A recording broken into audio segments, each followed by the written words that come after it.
Mwana Nsuka azala mbanda ya Amida te. Sandra Lina Babote azala pe mbanda ya Amida te. Ti bango bayebe CBG Amida azalaka lisusu te.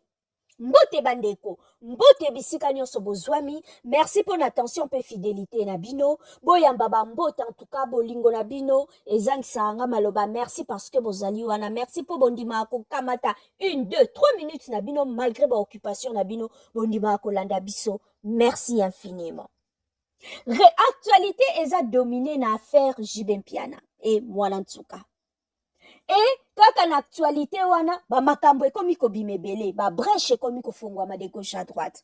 Entre autres, on est en train de raconter que Amida atikaka libala, Amida kibombanda elekaki jusqu'à ce que JB ake même kolinga Mwana Nsuka, yango Amida atika libala po JB bilinga linga, ainsi de suite. Il se raconte tellement de choses.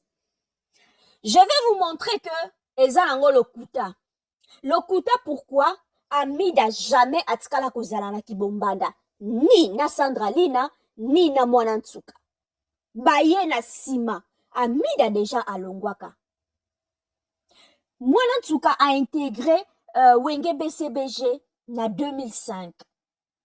Tandis que Amida Chature déjà azalaki na libala epa ya Didi Kinwani. Amida na 2004, ce qui bolandi album Alerte Générale, ya Werason, Seleo Scram Azoyemba, Didi Kinwani Papa Brian. Wana mwana ya liboso, Amida babota na Didi Kinwani. Na album wana Alerte Générale. Paix à son âme, notre fils Brian Kinwani, o atika biso akufa. Mwana na bango liboso baboti ye, babwaki ye na album ebima na 2004. Ça signifie, on ne sait pas, Brian avait quel âge tant peut-être il pouvait avoir une année, peut-être il pouvait avoir quelques mois. Bon, prenons seulement que Brian avait une année, seulement. Même pas 2 ans, mettons seulement une année. Ça nous renvoie déjà à 2003. Ce qui est aussi sous 9 mois à Zemi. Tokoro comme déjà là-bas 2002. Otie sous temps la bango bazaki nango en relation. Bon, mon que juste après Bercy, il y a JB Mpiana, Amida vanda ki soutan moulai na JB Mpiana te. Amida atikaki. Pe akomaki deja na nzela mususu.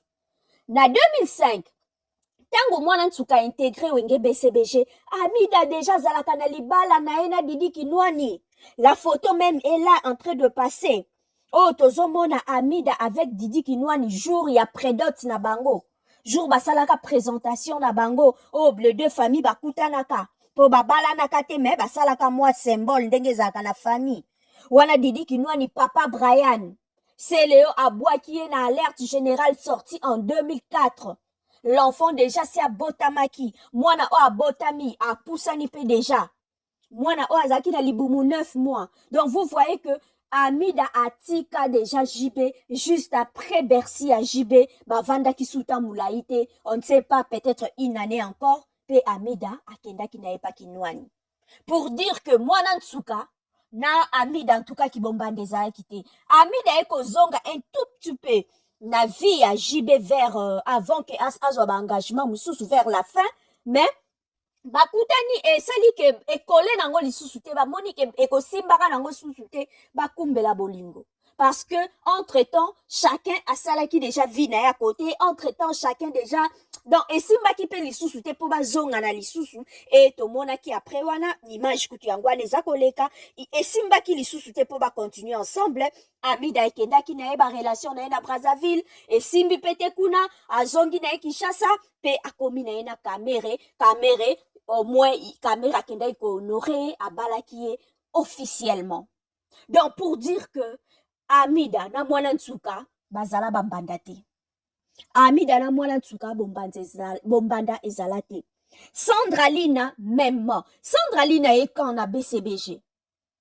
Sandra Lina a 2004 non, je pense. Sera ba est-ce que la publicité oh ya primus wana Pelisa Ngwasuma. Est-ce que Sandra Lina na clip wana azalaka? Clip moko basala net na studio moko boye balata ba blanc boye. Je sais pas. Po Sandra tangwa abake paye poto liboso po kofia sala efrakata. Sandra Line azalaki na BCBG, Monica a rejoigné bango na Efrakata. Babina na ba clip ensemble. Efrakata ezaka na 2001 je pense. Efrakata bima na 2001. Les temps basa la tournée, bakendai ba tournée ti na États-Unis, bazongi Europe, bake Afrique.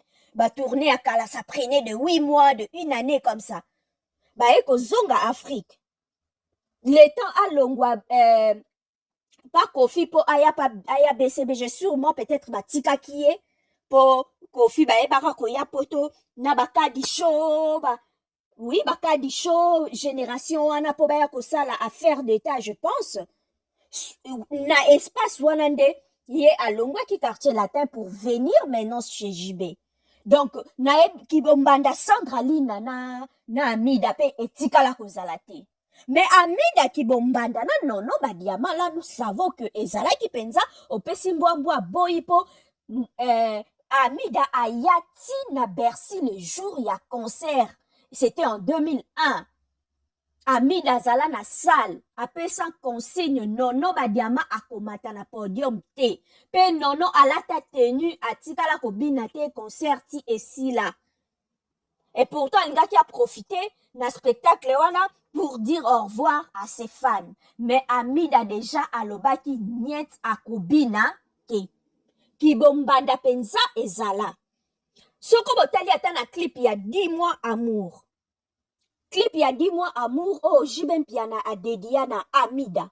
Bokomona na clip wana nono zaka na clip mais azo boudé parce que bazo kumisa mbanda. Parce que bazo yembela mbanda. Eloko akoyi eze akoyiba mama osala nini yo yaki mosala tango ba okumisa mama okoyemba. Ndenge moko pe sindi tango baba ndeko kumisa lia akoyemba yende mama mokonzi. C'est comme ça. Donc tout simplement pour dire nabatu oh bazo panza sango que kibombande zalaki entre Amida na mwana ntuka non. Amida azalaki déjà na ndako akinwani ti ba Sandra Lina bazako ya ti ba mwana ntuka bazako ya Amida zo sala vie na yena kinwani ba boti bébé Brian ba boaki na alerte générale en 2004 après wana bébé Brian atika biso Amida ayebaki na kobota mwana ya mibale Diams o lelo akoli déjà komi na ba 15 ans.